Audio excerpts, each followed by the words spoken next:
Kembali lagi di Kenapa sih? Kali ini Kenapa sih akan membahas mengenai bagaimana kembar siam dapat terjadi. Pasti kalian tidak asing lagi dengan istilah kembar siam. Kembar siam adalah jenis kembar yang tubuh keduanya bersatu.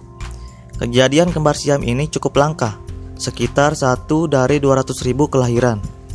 Tak sedikit yang akhirnya meninggal karena tak mampu bertahan hidup.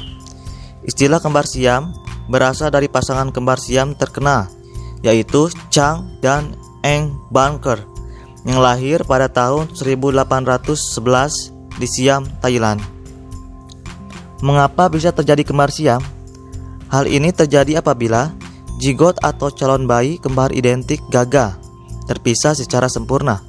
Secara garis besar, kembar dibagi menjadi dua, yaitu kembar monozigot yang berasal dari satu sel telur dan kembar dizigot yang berasal dari 2 sel telur. Sepertiga dari kelahiran kembar adalah monozigot.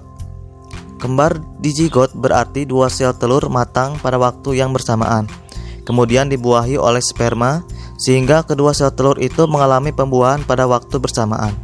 Sedangkan kembar monozigot berarti 1 sel telur dibuahi sperma, kemudian membelah menjadi 2. Masa pembelahan inilah yang akan mempengaruhi kondisi bayi ketika lahir nanti. Masa pembelahan sel telur pada setiap kehamilan berbeda-beda. Pembelahan sel telur dikategorikan dalam 4 waktu, yaitu 0 sampai 72 jam, 4 sampai 8 hari, 9 sampai 12 hari, dan 13 hari atau lebih. Pada pembelahan pertama akan terjadi diamniotik, yaitu rahim memiliki 2 selaput ketuban, dan dikaryotik, yaitu rahim memiliki 2 plasenta. Sedangkan pada pembelahan kedua, selaput ketuban tetap 2, tapi rahim hanya punya 1 plasenta. Pada kondisi ini, bisa saja salah satu bayi mendapat banyak makanan, sementara bayi satunya tidak. Akibatnya, perkembangan bayi bisa terhambat. Kemudian, pada pembelahan ketiga, selaput ketuban dan plasenta masing-masing hanya 1, tapi bayi masih membelah dengan baik. Pada pembelahan keempat, rahim hanya memiliki 1 plasenta dan 1 selaput ketuban, sehingga kemungkinan terjadinya kembar siam cukup besar. Karena waktu pembelahannya terlalu lama, sel telur menjadi berdempet. Jadi kembar siam biasanya terjadi pada monozigot yang pembelahannya lebih dari 13 hari.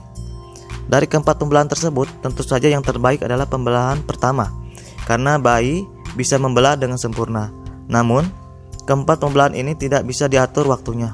Faktor yang mempengaruhi waktu pembelahan dan penyebab membelah tidak sempurna, sehingga mengakibatkan kembar siam. Biasanya dikaitkan dengan infeksi, kurang gizi, dan masalah lingkungan. Nah, begitu kawan-kawan, kenapa sih kembar siam itu terjadi? Terima kasih atas perhatiannya. Jangan lupa like dan subscribe channel ini ya.